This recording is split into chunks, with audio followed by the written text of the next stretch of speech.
नमस्कार साथियों, गौरव ज्ञान धारा में आप सभी का स्वागत है।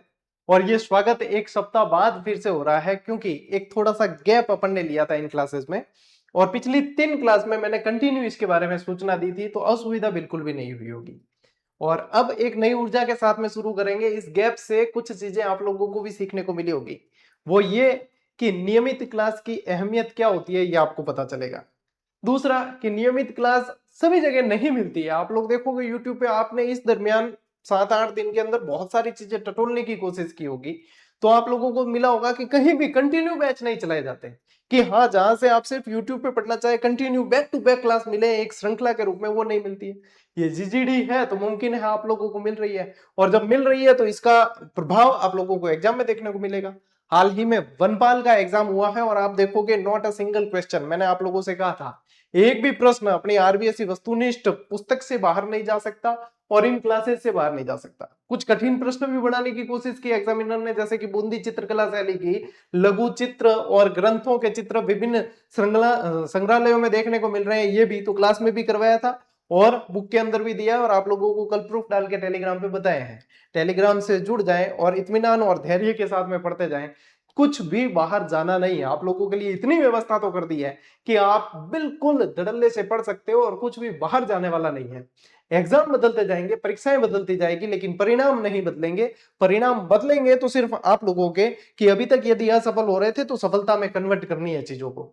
अपनी ऊर्जा को बना के रखना है, अपनी नियमितता को बना के रखना है, अपने हौसले को बना के रखना है, अपने साहस को बना के रखना है और अपने जज्बे को जो है वो कायम रखना है कि हाँ, हम कर सकते हैं। और फिर इसके साथ में आप करते चले जाइए। सारे एग्जाम आपके देखते जाओगे कि एग्जाम दर एग्जाम निकलते चले जाएंगे। बस हौसला रखना है और हिम्मत नहीं हारनी है। आज सोमवार है और सोमवार से फिर से अपन इन क्लासेस को शुरू कर रहे हैं। और आप लोगों को बता दूं कि जिन्हें भी जल्दबाजी हो, क्योंकि आरबीएससी बैच में मैं किसी तरह की जल्दबाजी नहीं करूंगा। मैं चाहता हूं कि मैं इसको इस तरीके से कंप्लीट करवा दूं कि जो मूल पुस्तकों का भय बनाया जाता है मैं उसे समाप्त करूं। मैं ये करूं कि सिर्फ मैं ये कहूं नहीं आपसे कि आरबीएससी पुस्तक पढ़ लेनी चाहिए आपको, बल्कि मैं पढ़ाऊंगा, मैं याद करवाऊंगा चीजें। तो इसको इत्मीनान से जिस तरीके से पढ़ रहे हैं वैसे पढ़ेंगे। इसके लिए बता रहा हूं, जिसको जल्दबाजी हो तो मैंने 4 से 5 बार कंप्लीट जीके करवा रखा है, सारी क्लासें करवा रखी है अपने इसी यूट्यूब चैनल पे। अलग अलग प्लेलिस्ट बनी हुई है, आप टॉपिक के नाम से सर्च करके आगे जीजीडी लिख के भी देख सकते हो। तो इतना तो आप लोगों को 3000 क्लासें इस चैनल पे उपलब्ध है और सारी की सारी निःशुल्क है। इसके लिए आपको एप्लीकेशन पे जाने की आवश्यकता नहीं है, क्योंकि एप्लीकेशन पे तो हम खुद कहते हैं कि भैया एप्लीकेशन पे हम क्लासेस देते ही नहीं है, आप यूट्यूब से पढ़ लो, क्योंकि एप्लीकेशन पे हमारा कोई पेड कोर्स नहीं है। हाँ, ये जरूर कहा है कि टॉपिक वाइज टेस्ट सीरीज जो जेजेडी ऐप में दी है वो भी नाम मात्र के शुल्क में, उसे जरूर ज्वाइन कर लेना। वन पाल का एग्जाम उठाकर देखो, 60 से 70% प्रश्न उस टेस्ट सीरीज में से उस पेपर में पूछे गए।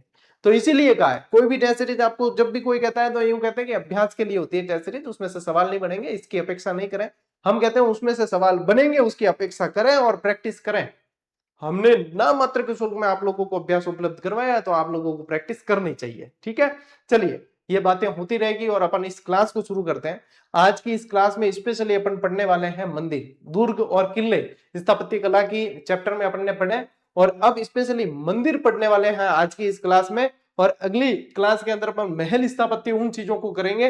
आज मंदिर अपन तकरीबन जो है कंप्लीट कर लेंगे। ठीक है, चलो टाबरो शुरू करा। देखो, एक एक चीज मेरा टारगेट है कि मैं फोकस करूं और थाने क्लियर कर दूं। और ध्यान थाने देनो, याद थाने करनी पड़ी, आधी चीजा मैं याद करा दूं, आधो थाने थोड़ो एफर्ट देनो पड़ी। ठीक है, चलो टाबरा शुरू करा। सबसे पहले अपन बात करते हैं एकलिंग जी मंदिर। अब एकलिंग जी मंदिर है कहां? उदयपुर में। और उदयपुर के अंदर भी आप लोगों को पूछ ले तो ध्यान रखना, एक जगह है कैलाशपुरी। क्या है? कैलाशपुरी। अब ये भी याद रखें आप कि शैव संप्रदाय से जुड़ा हुआ मंदिर है ये। देखो, शैव संप्रदाय, ठीक है, शैव संप्रदाय से जुड़ा है। इसका शैव और वैष्णव धार्मिक परंपरा जब चली थी तो शैव और वैष्णव जो है दो मत चले थे धार्मिक परंपरा के अनुसार। तो उसके अंदर ये शैव परंपरा से, यानी कि शिव जी का मंदिर है। अब एकलिंग जी, मेवाड़ वंश अपन पढ़ते आए हैं, तो मेवाड़ के राजा कौन कहलाए हैं? एकलिंग जी महाराज कहलाए हैं। कौन कहलाए? एकलिंग जी। अब मेवाड़ के जो राणा थे वो इनके दीवान कहलाते थे और शासन किसका माना जाता था? एकलिंग जी का माना जाता था। एकलिंग जी का मंदिर कहाँ है? कैलाशपुरी के अंदर। कौन से संप्रदाय से जुड़ा हुआ है? शैव संप्रदाय से जुड़ा हुआ है। ठीक है, शैव संप्रदाय से जुड़ा हुआ। एक जो लेटेस्ट प्रश्न इसमें बना था, मैं पहले बता देता हूं कि रणकुंभा क्या क्या प्रश्न बना था, और बार बार पूछा जाएगा ये, और रिपीटेड प्रश्न आते हैं। जैसे कि अभी नौ सभ्यता को लोह युगीन सभ्यता के प्रारंभ का प्रमाण माना जाता है, ये प्रश्न दूसरी बार पूछा गया वनपाल के अंदर। इससे पहले भी एक बार पूछा गया, दूसरी बार पूछा गया अपने आरबीसी की, आप वस्तुनिष्ठ पुस्तक उठा के देख लो, लाइन टू लाइन दे रखी है, क्लास में भी करवाया है। तो ऐसी चीजें जो रिपीटेड होते हैं क्वेश्चन, वो बार बार पूछे जाते हैं, तो ये ध्यान रखना है। अब ये भी रिपीटेड है राणा कुंभा वाला जो है, कि राणा कुंभा ने व्यवस्था के लिए, ठीक है, अच्छा प्रश्न है व्यवस्था के लिए, तो इसको आप अलग से भी लिख लेंगे तो बढ़िया रहेगा। व्यवस्था के लिए 4 गांव दान में दिए थे, राणा कुंभा ने दिए हैं, तो कुंभा का ध्यान में रखना। कौन कौन से थे? नागदा, भीमाना,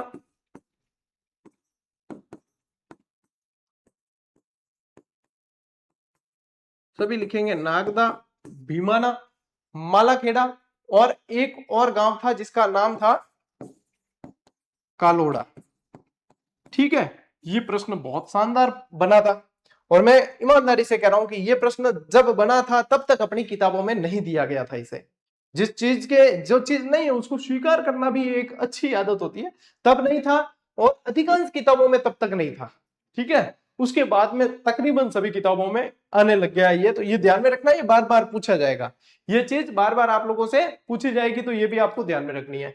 अब देखो एकलिंग जी मंदिर के बारे में क्या ध्यान रखना है, ये लकुलिश मंदिर उदयपुर शहर के निकट नाथद्वारा राजमार्ग पर कैलाशपुरी नामक स्थान पे है। अब लकुलिश क्या है, शैव संप्रदाय के अंदर ही शाखाएं होती है, जैसे कि शैव, पाशुपत, लकुलिश, है ना, इस तरीके से इनकी शाखाएं होती है। तो ये लकुलिश संप्रदाय से जुड़ा हुआ है। इसके मूल निर्माता यदि देखें तो 8वीं सदी में मेवाड़ के गुहिल शासक बप्पा रावल ने इसका निर्माण करवाया था। निर्माण किसने करवाया? बप्पा रावल ने करवाया। 4 गांव दान में किसने दिए? जो मालाखेड़ा, भीमाड़ा, कालोड़ा, ये वाले, ये दिए कुंभा ने। ठीक है, ये किसने दिए? कुंभा ने दिए। निर्माण बप्पा रावल ने, पुनर्निर्माण राणा रायमल ने करवाया। किसने करवाया? पुनर्निर्माण राणा रायमल ने करवाया। ठीक है, तो ये भी ध्यान रखोगे। वर्तमान स्वरूप, यानी कि वर्तमान स्वरूप किसने दिया? राणा रायमल ने दिया है। और कुछ पुनः निर्माण के अंदर जैसे चांदी के छत्तर वगैरह चढ़ाना है, उसमें राणा अरविंद सिंह जी का भी नाम शामिल है। तो ये तीनों जो है चीजें आप लोगों को ध्यान में रखनी, बार बार पूछी जाती है। यहाँ पे जो शिव जी की शिवलिंग है, प्रतिमा है, वो चतुर्मुखी है। कैसी है? चतुर्मुखी है। प्रतिमा के बारे में भी पूछेंगे। मुख्य भाग में काले पत्थर से बनी एकलिंग जी की चतुर्मुखी प्रतिमा है, यानी 4 मुखों वाली प्रतिमा स्थापित है। कितनी? चतुर्मुखी प्रतिमा स्थापित है एकलिंग जी मंदिर के अंदर। देखो, इसके अलावा आपको ध्यान रखना, धार्मिक और सांस्कृतिक महत्व के एकलिंग जी को मेवाड़ राजघराने के कुल देवता माना जाता है, यानी कि शासक एक तरीके से। क्या ध्यान रखोगे? शासक यही है। शासक कौन है? यही है। मेवाड़ के शासक स्वयं को एकलिंग जी का दीवान मानते थे। और इस मंदिर के अहाते यानी परिसर में राणा कुंभा द्वारा निर्मित एक विष्णु मंदिर भी स्थित है।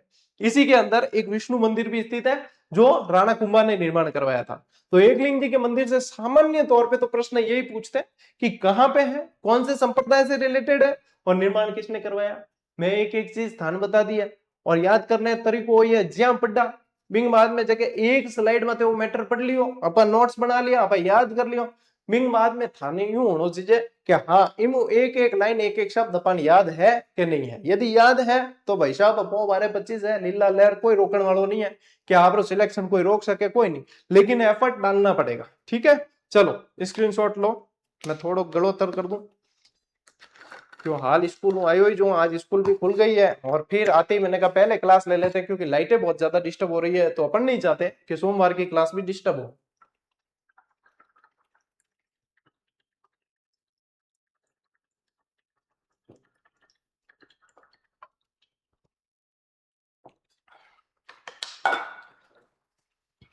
चलो भाई साहब आगे बढ़ा। ठीक है, आरबीएससी में दी एक एक चीज अपन पर डाला। अब आरबीएससी में कुछ चैप्टर के अंदर कुछ जानकारी दी, फिर कुछ और अलग से जानकारी है। तो जब अपन 10वीं की पहले किताब पूरी पढ़ेंगे, फिर 9वीं की किताब पढ़ेंगे, फिर अपन जो है 6ठी 7वीं 8वीं की किताबें पढ़ेंगे, इस तरीके से पढ़ते पढ़ते और अपन कंप्लीट जब कर लेंगे तो आपके पूरा राजस्थान जीके कवर हो जाएगा। ठीक है, स्पेशली इतिहास, कला, संस्कृति तो कंप्लीट। जो आरबीएससी वस्तुनिष्ठ पुस्तक है उसके अंदर जो नए चैप्टर 8वीं के वो भी अब जुड़ के आने लग गई है, वो भी जुड़े हुए हैं अब। और मैं आप लोगों को बता दूं कि उस समय जब अपनी पुस्तक तुरंत आई थी तो उस समय कुछ बच्चों के मन में ये सवाल था कि जनसंख्या जो है नई 8वीं के किताब के अंदर हटा दिया, लेकिन सर आपने अभी तक क्यों नहीं हटाया, इसमें क्यों दिया है? इसका जवाब आपको हर एग्जाम के बाद मिलेगा। हर एग्जाम के बाद जनगणना से संबंधित उस एग्जाम में 2 से 3 सवाल मिलते हैं। वनपाल के एग्जाम में भी 2 सवाल मिले, इसीलिए मैंने जानबूझ के वो टॉपिक रखा है कि ये जाना चाहिए बच्चों के पास में। बहुत अच्छी तरीके से उसके प्रश्न बनाए हुए, व्याख्या दी हुई है, तो जाना चाहिए। हर चीज और हर चैप्टर, हर एक लाइन, हर एक प्रश्न को हम खुद बहुत शिद्दत से तराशते हैं और उसके ऊपर बहुत सोचते हैं, विचारते हैं। इसलिए आप निश्चिंत रहा करें कि हाँ, हम हमारे लिए जो सर कर रहे हैं वो बढ़िया ही करेंगे, क्योंकि मेरी काम करने की शैली और उद्देश्य बिल्कुल अलग है सभी से। ये तो आप सब अभी तक जान चुके हो, ठीक है। देखो ये, यदि स्क्रीनशॉट नहीं लिया तो ले लो चारों गांव का नाम, नागदा, भीमाना, मालाखेड़ा और कालोड़ा। अब आगे बढ़ते हैं अपन। जगत शिरोमणि मंदिर ये कहां है? ये है आमेर के अंदर। ये कहां है? ये आमेर के अंदर है। इस मंदिर का नाम जगत शिरोमणि इसलिए पड़ा है क्योंकि जगत सिंह जो मतलब राजा मान सिंह जी के पुत्र थे। कौन थे? राजा मान सिंह जी के पुत्र थे। इनकी माता थी कनकावती। इनकी माता थी कनकावती। एक समय इनकी जब मृत्यु हो जाती है तो इनकी याद में इस मंदिर को बनाती है रानी कनकावती, इसलिए इस मंदिर का नाम होता है जगत शिरोमणि। कछवाहा शासक मान सिंह की पत्नी कनकावती अपने पुत्र जगत सिंह की याद में इसका निर्माण करवाती है। मंदिर में काले पत्थर की कृष्ण मूर्ति, ठीक है, काले पत्थर की कृष्ण, ये हटा देना सर, ये काले पत्थर की कृष्ण की मूर्ति प्रतिष्ठित है और जिसकी मीरा चित्तौड़ में आराधना किया करती थी, जिसकी मीराबाई चित्तौड़ में आराधना किया करती थी, वही मूर्ति यहां पे स्थापित की गई है। काले पत्थर की कृष्ण मूर्ति है, ठीक है। तो ये ध्यान रखना आपको, मोस्ट इंपॉर्टेंट है। और इस मूर्ति को मान सिंह चित्तौड़ लेकर आए थे। अब ये भी तो आता दिमाग में कि भाई चित्तौड़ के अंदर थी तो यहाँ पे कैसे आ गई? तो राजा मान सिंह जो थे वो यहाँ पे लेके आए थे। काले पत्थर की कृष्ण भगवान की मूर्ति है, जगत शिरोमणि मंदिर के नाम से जाना जाता है, ठीक है। लो स्क्रीनशॉट ले लो। इमो ज्यादा नहीं पूछे, इमो तो ही पूछे, ठीक है। चलो आगे बढ़ते हैं। जैन मंदिर देलवाड़ा। भाई साहब देलवाड़ा के जैन मंदिर बहुत पूछे जाते हैं। देलवाड़ा के जैन मंदिर से रिलेटेड तो अपन ने जीजीडी फैक्ट भी बहुत शानदार दिए थे, ठीक है। इससे जीजीडी फैक्ट भी दिए आप लोगों को, सभी तरीके से करवाया, 1 मिनट शो भी दिया हुआ है। यहाँ के 2 मंदिर बहुत ज्यादा प्रसिद्ध है, एक तो है विमल साई मंदिर और एक है लूणव साई मंदिर। क्या ध्यान रखोगे? एक तो विमल साई मंदिर, मध्यकालीन मंदिर शिल्प कला का चरमोत्कर्ष आबू पर्वत में स्थित देलवाड़ा के जैन मंदिरों में देखा जाता है। चालुक्य वंश का इन पे विशेष प्रभाव पड़ा है, ठीक है। चालुक्य वंश से रिलेटेड रहे, इन्होंने ही, चालुक्य शासकों ने निर्माण करवाया। राजस्थान गुजरात की सोलंकी यानी चालुक्य शिल्प कला शैली के प्रमुख नमूने हैं। इनमें पहला जो है वो विमल साई मंदिर और दूसरा लूणव साई मंदिर है, ठीक है। पहला विमल साई मंदिर, दूसरा लूणव साई मंदिर। इसके अंदर एक जानकारी ध्यान में रखेंगे अपन कि इसको किस तरीके से याद रखना है। एक तो है विमल शाही मंदिर, ठीक है, एक तो विमल साई मंदिर और एक है भाई साहब आपके लूणव साई मंदिर, ठीक है। सबसे पहली बात जो अपने को ध्यान में रखनी है वो ये है कि इसका निर्माण जो है वो 1031 ईस्वी में करवाया गया है। तो इसका निर्माण जो है वो 1230 ईस्वी के अंदर करवाया है। इसके निर्माण के समय चालुक्य राजा कौन थे? चालुक्य शासक भीमदेव थे। कौन थे? भीमदेव। और यहां पे चालुक्य शासक कौन थे? राजा वीर धवल।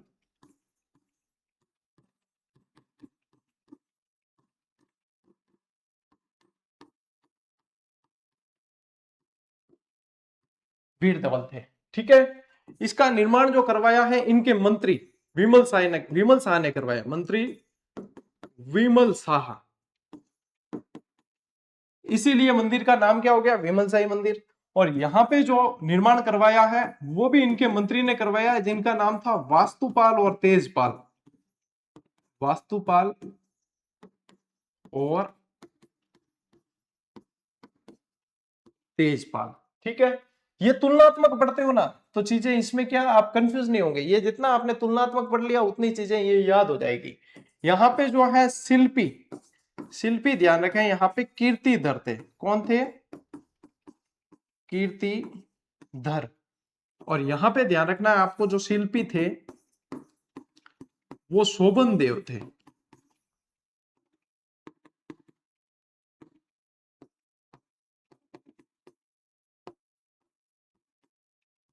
ठीक है, इतनी चीजें यदि तुलनात्मक थे ध्यान रख ली ना, बिंग बाद में थारे की समस्या नहीं है। क्योंकि जैन मंदिरों के अंदर देखो, या तो देलवाड़ा के जैन मंदिर पूछेंगे, या रणकपुर का जैन मंदिर पूछेंगे, या कलिंजरा बांसवाड़ा वाला जैन मंदिर पूछ सकते हैं जो हिरण नदी के किनारे है वो पूछ सकते हैं, या आपके ओसिया वाले जैन मंदिर पूछ सकते हैं। ज्यादा नहीं पूछते हैं इसमें, यही जो है घुमा फिरा के जैन मंदिरों के अंदर पूछते हैं। या फिर फालना वाला जैन मंदिर पूछ सकते हैं जिसको गोल्डन टेम्पल कहा जाता है, जिसे गेटवे ऑफ गुड़वाड़ के नाम से जाना जाता है। तो ये माउंट आबू वाले ध्यान रखो, ये कहां पे है? ये दोनों के दोनों है माउंट आबू सिरोही के अंदर। ये कहां है? माउंट आबू सिरोही के अंदर है ये। ठीक है, टाब्रो ले स्क्रीनशॉट, बच्चा आगे बेटा।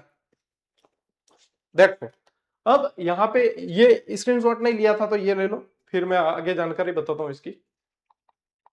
अब देखो, अब देलवाड़ा के जैन मंदिरों के अंदर ही विशेष रूप से आपको क्या क्या चीजें ध्यान रखनी है। पहला जो मंदिर है वो प्रथम जैन तीर्थंकर ऋषभ देव को संबंधित क्या कहते हैं, समर्पित है। पहला जैन मंदिर ऋषभ देव को समर्पित किया गया है, ऋषभ देव या आदिनाथ जी। ठीक है, निर्माण वर्ष कौन सा है? 1031। गुजरात के चालुक्य शासक भीमदेव के मंत्री विमल शाह ने बनवाया है, इसी कारण इसे विमल शाही मंदिर के नाम से जानते हैं। दूसरा जो है लुणवसाई मंदिर है, वो 22वें तीर्थंकर नेमिनाथ जी को समर्पित है। किसको समर्पित है? नेमिनाथ जी को ये समर्पित है। और 1230 यानी कि आप 1231 लिख लेना, ये एकदम सही है, 1231 ईस्वी के अंदर है। वास्तुपाल और तेजपाल द्वारा बनवाया गया। चालुक्य शासक कौन थे? वीर धवल थे। चालुक्य शासक वीर धवल, ये भी नाम ध्यान में रखना आपको इस समय। ठीक है, ये ध्यान रखना है, इस मंदिर को लुणवसाई मंदिर के नाम से जानते हैं। यहाँ पे मैंने आपको क्या बताया? कीर्तिधर याद रखना है। यहाँ पे शिल्पी कौन है? कीर्तिधर है। और यहाँ पे शिल्पी कौन ध्यान रखना है? शोभन देव है। ठीक है, यहाँ पे कौन है? शोभन देव है। तो इस तरीके से ये याद रखना है। अब देखो कलात्मकता यहाँ की, इसके मंडप, स्तंभों, छतरियों तथा वेदियों के निर्माण में श्वेत पत्थर यानी सफेद संगमरमर की बारीकी खुदाई की गई है। और इस मंदिर के रंग मंडप और नव चौकी की कलात्मकता अद्भुत है। अब ये जो लैंग्वेज है भाई साहब, लैंग्वेज मिस नहीं कर सकते आप। वनपाल का पेपर उठा के देखो, लैंग्वेज से प्रश्न पूछे जाते हैं। अच्छा, एक लाइन टाबरों और लिखो सब जना, कॉपी पेन तो देखो लेकिन लेन बैठ रहे हैं आप, पढ़ाई रही क्लास है, एक पिक्चर तो है कौन जत है, देख ली, मनोरंजन कर लियो, आ हा हा मजा आ गया सर, क्या पढ़ाया है, आ हा आनंद है। सिर्फ ये नहीं करना है, याद करनी है चीजें। आनंद तो है, हम जानते हैं, इतने साल से पढ़ा रहे तो हमें पता है कि आनंद तो आएगा। लेकिन कॉपी पेन लेके बैठो, लिखो लिखो। कर्नल जेम्स टॉड ने दिलवाड़ा जैन मंदिरों की तुलना ताजमहल से की है, यह भी पूछा जाता है। कर्नल जेम्स टॉड ने दिलवाड़ा जैन मंदिरों की तुलना ताजमहल से की है। लिखो और स्क्रीनशॉट ले लो, लिखो और स्क्रीनशॉट लो फटाफट से, चलो।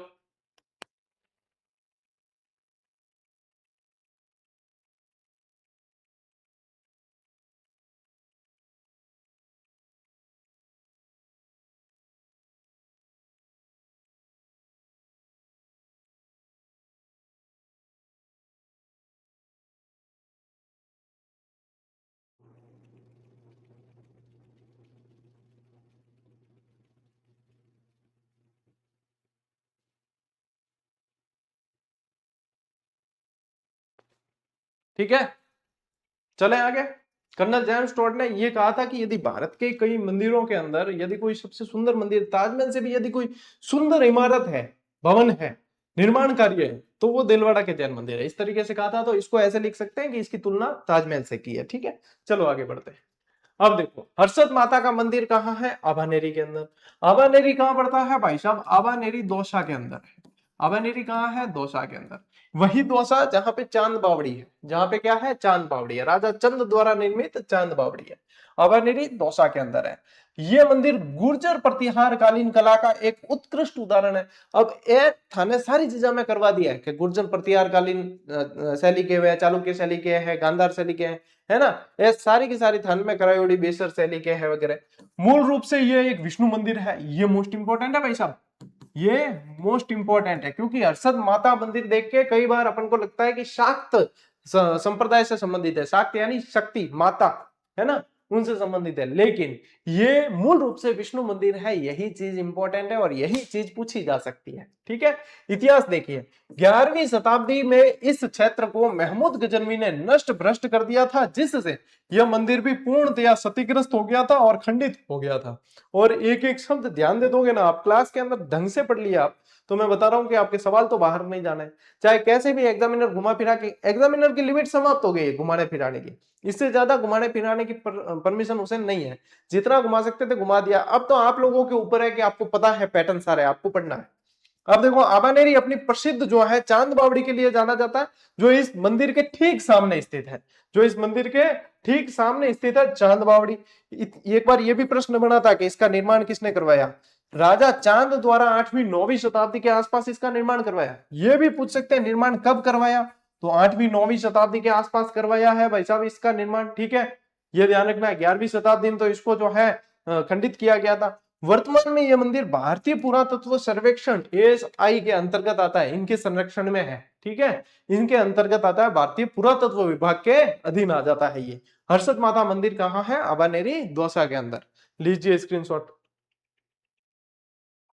आगे बढ़ते हैं, देखिए शिव मंदिर, बारडोली के शिव मंदिर, बारडोली के शिव मंदिर। सबसे पहली एक चीज बताता हूं, बारडोली के जो शिव मंदिर है, इन्हें आप लोग घाटेश्वर महादेव के नाम से भी जानेंगे। इन्हें क्या कहते हैं, घाटेश्वर महादेव के नाम से भी जाना जाता है। वहां के जो लोग, वहां स्थानीय लोग है ना, उन्हें ये बिल्कुल परफेक्ट पता होगा कि हाँ गुरु जी, हमारे यहाँ घाटेश्वर महादेव गया करेगा, ये उन्हें बिल्कुल अच्छी तरीके से पता होगा।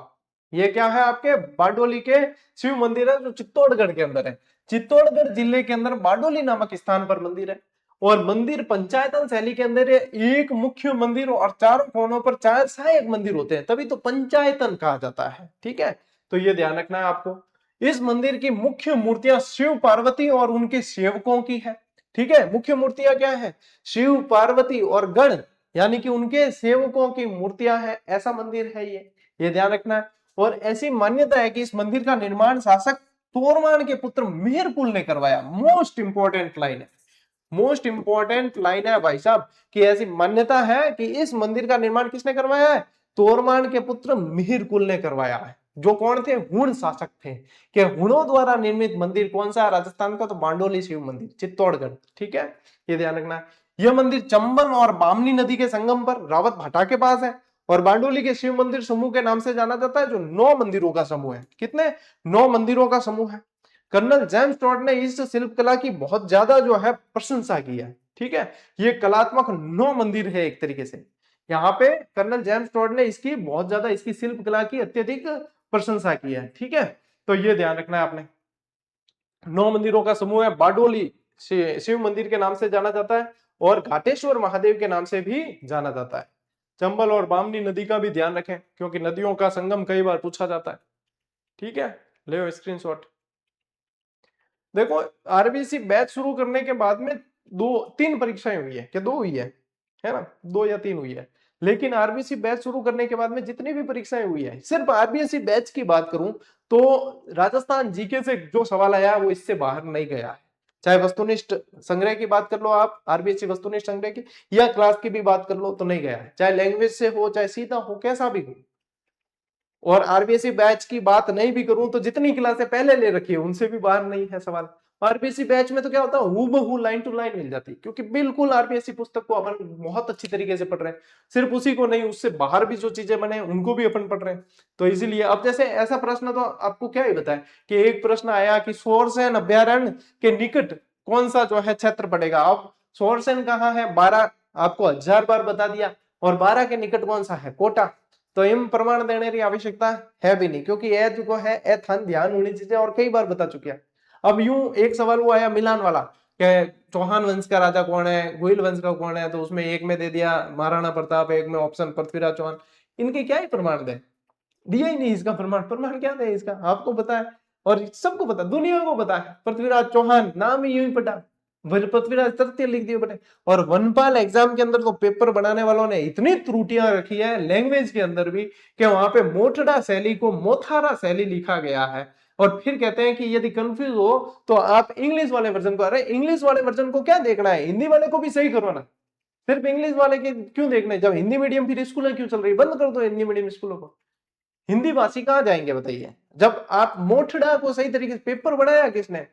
इतना मतलब त्रुटियां उस पेपर के अंदर है कि भाई साहब पेपर नहीं बनते ना तो हमारे को दे दो पेपर बनाने, हम आपको बिना त्रुटि के, एक भी त्रुटि नहीं होने देंगे, एक कुछ भी नहीं होने देंगे, एक सवाल डिलीट नहीं करना पड़ेगा। ऐसे एक सवाल तो डिलीट होगा लोक देवता वाला, भाला लिए असवा रोई वाला, तेजा जी के भी भाला लिए असवा रोई इंगित है और बापू जी के भी है। ऐसे सवाल डालते क्यों? ये जब खुद एग्जाम देने इनको खुद के मतलब जीवन साख पे लगा हुआ हो ना तो पेपर बनाए तो इनको पता चले क्या भाई साहब एक सवाल भी गलत होने से कितना हमारे जो है नुकसान हो सकता है।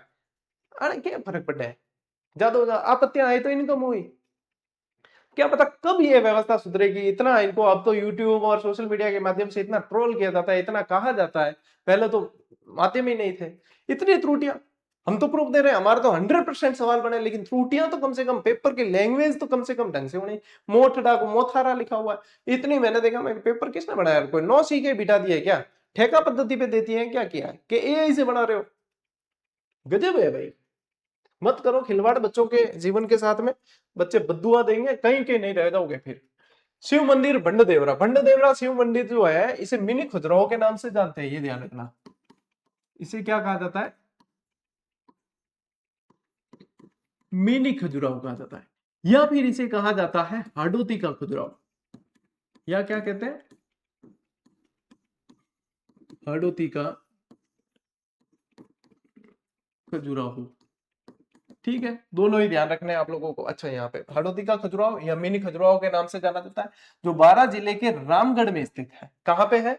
बारां जिले के रामगढ़ के अंदर स्थित है। ठीक है, रामगढ़ क्या है? क्रेटर है, रामगढ़ क्रेटर है। रामगढ़ क्रेटर से रिलेटेड भी एक बार सवाल बना हुआ है, तो ये ध्यान रखना है। इसका निर्माण जो है मेदवंशीय मलय वर्मा ने करवाया, और ये मोस्ट इंपॉर्टेंट मानता हूं मैं इसे।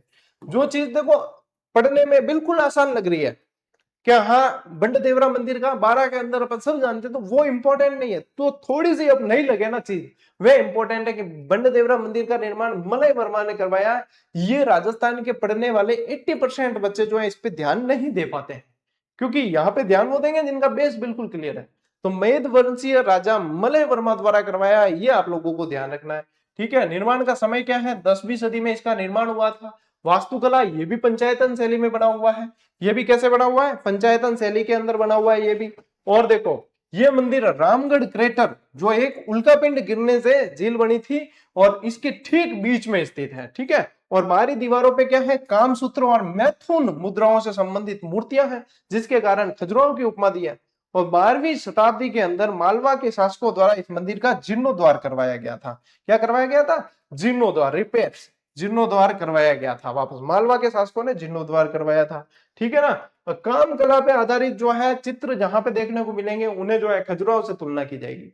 जैसे राजस्थान का खजुराहो किराड़ू मंदिर हाथमा गांव बाड़मेर के अंदर है। ठीक है, वैसे वास्तविक खजुराहो जो है वो छतरपुर एमपी के अंदर पड़ता है, जहां पे आप लोग देखोगे तो 5 मंदिरों का समूह है, लगभग ग्रुप ऑफ टेम्पल्स होता है, वही खजुराहो मंदिर के अंतर्गत आते हैं। ठीक है, ले स्क्रीनशॉट।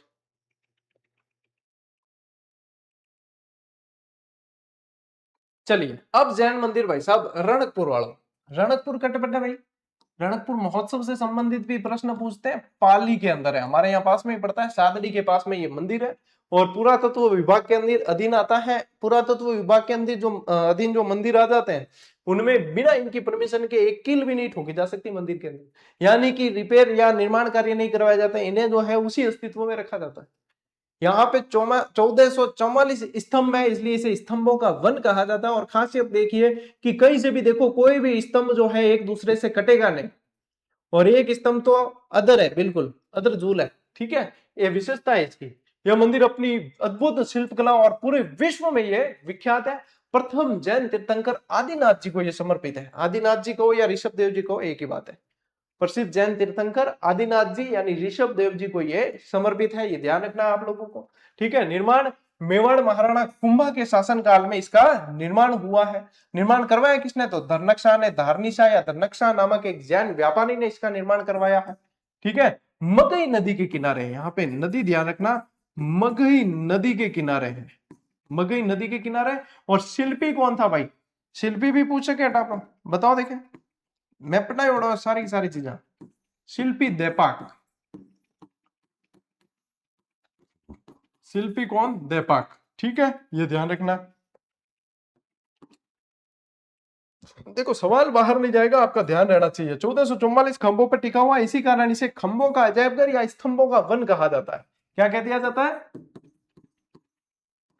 स्तंभों का वन कह दिया जाता है। ठीक है, स्तंभों का वन कह दिया जाता है। और इसके ये चौमुखा मंदिर है एक तरीके से, इसके मूल गर्भगृह में आदिनाथ जी की 4 मुखी मूर्ति प्रतिष्ठित है, इसलिए इस मंदिर को चौमुखा मंदिर कहते हैं।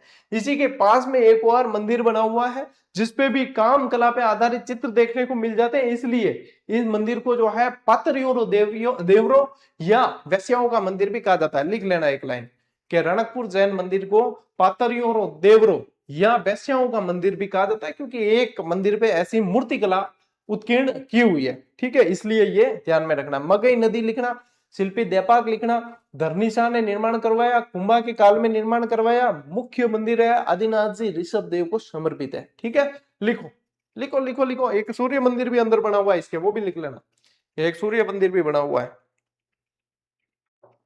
पेन नहीं चलेगी जब तक भैया दिमाग नहीं चलेगा। चलिए, सच्चाई माता मंदिर कहाँ है? ओशिया के अंदर, ओश वालों की कुल देवी। ठीक है, ओशिया के अंदर है सच्चाई माता मंदिर है, जोधपुर से 57 किलोमीटर दूर दक्षिण पश्चिम दिशा में ओशिया नामक स्थान पे। दिशा भी पूछ सकते हैं, एग्जामिनर है भाई, पूछ सके कि भी एग्जामिनर खुदरी गलती नहीं देखेंगे, मैं मोटड़ा ने मोथारा लिख दिया, पूछ सके अभी कि कौन सी दिशा के अंदर है। तो ये ध्यान रखना आपको। यहाँ ओशिया में 8वीं सदी में बड़े वैष्णव और जैन मंदिर समूहों के कारण गुर्जर प्रत्यार कला का प्रमुख केंद्र रहा है। और यहाँ पारंपरिक तरीके से वैष्णव, शैव और जैन तीनों संप्रदायों के मंदिर देखने को मिलते हैं। यदि वैष्णव मंदिर देखें अपन तो इसमें हरिहर मंदिर और सूर्य मंदिर बहुत प्रमुख है। जैन मंदिरों के अंदर महावीर जी का मंदिर प्रसिद्ध है, जो वत्सराज के समय बना हुआ है। ये महावीर जी का मंदिर जो है ये वत्सराज के शासनकाल में पूछते भी है। वत्सराज कौन? गुर्जर प्रतिहार शासक, वत्स राज के शासनकाल में। ठीक है, फिर शाक्त मंदिर, शाक्त यानी कि शाक्त का मतलब देवी माता से संबंधित मंदिर, ये आप लोगों को ध्यान रखना। इसमें पीपला माता तथा सच्चिया माता का मंदिर प्रमुख है। ये ओशिया के अंदर के मंदिर है। और भाई साहब ये सारे के सारे पूछे जा सकते हैं आप लोगों को। ओशिया मंदिरों के अंदर, इसलिए ओशिया को क्या कहा जाता है? राजस्थान का भुवनेश्वर कहा जाता है। क्या कहते हैं इसे? राजस्थान का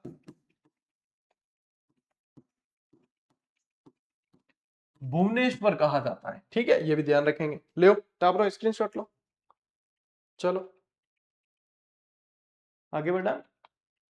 सास बहु मंदिर नागदा। अब यार मैं था थोड़ी टाइम पहले ही सास बहु मंदिर को संबंधित तो एक शॉर्ट्स बना दिया है पूरा 1 मिनट शो, और वहीं पे जाके बना के दिया है, और वहीं पे जाकर बना के दिया है सास बहु मंदिर से संबंधित।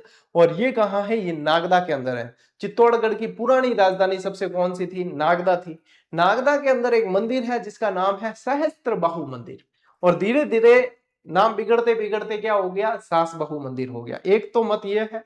दूसरा मत यह है कि यहाँ पे 2 मंदिर बने हुए, एक बड़ा है और एक छोटा है, इसलिए भी इसे सास बहु मंदिर के नाम से जाना जाता है।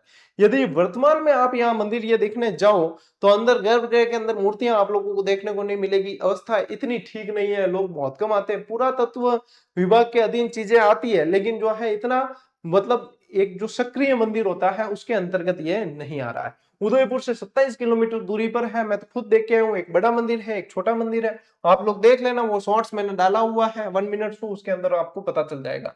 ठीक है, प्राचीन राजधानी जो नागदा थी मेवाड़ की, उसके अधीन है। ये ध्यान रखना 1026 ईस्वी में इसका निर्माण करवाया गया था। ठीक है, निर्माण किसने करवाया? गुहिल राजवंश के शासक श्रीधर द्वारा इस मंदिर का निर्माण करवाया। ये दोनों चीजें मोस्ट इंपोर्टेंट आपके। यहाँ निर्मित मंदिरों के 2 जुड़वा वैष्णव मंदिर है, सास बहु मंदिर के नाम से जाने जाते हैं। वैसे नाम क्या है? सहस्त्र बाहु मंदिर। क्या ध्यान रखोगे? सहस्त्र बाहु मंदिर। ये नाम है। ठीक है, बनावट और अलंकरण देखिए, दोनों ही मंदिर आकार में छोटे बड़े हैं, लेकिन सजावट और अलंकरण जो है इनकी दृष्टि से बिल्कुल समान लगते हैं। यह मंदिर मूल रूप से भगवान विष्णु को समर्पित है। यहाँ पे ये नहीं दिख रहा ना, यहाँ पे आप लिखोगे विष्णु को समर्पित, विष्णु को,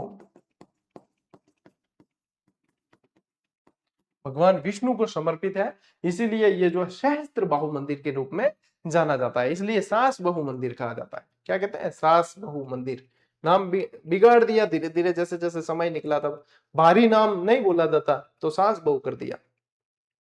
अब देखिए, सास बहू का वास्तव में भगवान विष्णु की, ये आरबीएससी में नहीं दे रखा है ये आप लोगों के, ये पूरा ही जो है मैटर मैंने स्पेशली ऐड किया है कि आरबीएससी में नहीं है तो क्या हुआ, अपने को पढ़ना है जो चीजें पूछी जा सकती है। सास बहू नाम में वास्तव में भगवान विष्णु के नाम सहस्त्र बाहु यानी 1000 भुजाओं वाले, इनका भ्रंश यानी बिगड़ा हुआ धीरे धीरे रूप जो हो गया वो सहस्त्र बाहु से क्या हो गया, धीरे धीरे सास बहू कहने लगे। बड़ा और छोटा मंदिर दो है, यहाँ पे क्या है, दो जुड़वा मंदिर है। इनमें से एक बड़ा मंदिर सास को और छोटा मंदिर बहू को समर्पित माना जाता है। और सास का मंदिर 10 सहायक मंदिर शिखरों से घिरा है। ये देखो, ये इंपॉर्टेंट चीज है, सास का मंदिर 10 सहायक शिखरों से है और बहू का मंदिर 4 सहायक मंदिरों से घिरा है। तो इसलिए छोटे और बड़े का अंतर भी आ गया। यहाँ पे रामायण के दृश्य देखने को मिलते हैं। मंदिर की बाहरी दीवारों पर और स्तंभों पर रामायण के प्रमुख प्रसंगों, महाकाव्यों के दृश्यों तथा नृत्य मुद्राओं की मूर्तियां बहुत ही बारीकी से उकेरी गई है। और नागदा का तो विशेष महत्व है। नागदा मेवाड़ के गुहिर राजवंश की प्रथम राजधानी रही है। राजा अल्लट और बप्पा रावल के समय विशेष महत्व इसको मिला था और वर्तमान में यह स्थल पुरातत्व सर्वेक्षण विभाग के अंतर्गत है, यानी कि एएसआई के अधीन संरक्षित है। ठीक है, किसकी बात हो रही है? सास बहू मंदिर की। ले लो स्क्रीनशॉट। चलो भाई साहब, इसी के साथ में आप लोगों के मंदिरों से रिलेटेड ये क्लास पूरी हुई। और फिर से बता रहा हूं, सीईटी की जो टेस्ट सीरीज है उस पे 10% की छूट दी गई है अभी। ठीक है, सीईटी की टेस्ट सीरीज। और इस पुस्तक ने भाई साहब जो धूम मचाई है आप लोगों के, चाहे कोई भी एग्जाम हो। आरबीएससी पुस्तक है जो 6ठी से 10वीं तक की, इतनी समझ में नहीं आता क्या पढ़ना है, कैसे पढ़ना है, प्रश्न कैसे बन सकते हैं, वो सारा ही सॉल्यूशन इसके अंदर हो गया है। तो इसे अपनी पाठ्य सामग्री में जरूर शामिल करें। ठीक है, राजस्थान जी, जब जब आप लोगों के पास में थोड़ा फ्री टाइम होता है, इसके 2 5 10 पन्ने पढ़ लिए, कॉन्फिडेंस एक अलग लेवल से बढ़ेगा और आरबीएससी पुस्तकों की चिंता मिट जाएगी। रीट की टेस्ट सीरीज ऑलरेडी लॉन्च की जा चुकी है, इसको ज्वाइन कर लें और प्रैक्टिस शुरू करें। कॉम्बो ज्वाइन करने की कोशिश करना, वहां पे फायदा रहेगा, है ना, फायदा होगा। सीईटी कॉम्बो के अंदर 10% की छूट दी गई है, तो वो ज्वाइन कर लीजिए यदि अभी तक नहीं किया है। सेकंड ग्रेड जो टॉपिक वाइज टेस्ट सीरीज है उसमें 25% की छूट दी है, वैसे देते नहीं है अपन, फिर भी दी है कि 25%। अब क्या है कि एग्जाम पास में आ गया, जिसको भी प्रैक्टिस करनी है कर लीजिए। उसके अंदर मॉडल पेपर जरूर ज्वाइन कर लें। वनपाल का एग्जाम देख लो, चाहे कोई भी एग्जाम देखो, 50 से 60% तो नॉर्मली सवाल टेस्ट सीरीज से आते ही आते हैं, बाहर जाते ही नहीं है। ठीक है, तो इसलिए अभ्यास जरूर करें, प्रैक्टिस भी होगी और सवाल सीधे देखने को भी मिलेंगे, दोहरा फायदा है। इसलिए वंचित नहीं रहे। इस तरीके से और इस कीमत पे राजस्थान में आप लोगों को और कोई अभ्यास नहीं करवाने वाला है। ठीक है, तो मैं बार बार सूचना देता हूं, भले थान खराब लगे लेकिन कहनी हमारी जिम्मेदारी है, ताकि वंचित कौन रहो। ठीक है, तो आज की इस क्लास में साथियों इतना ही।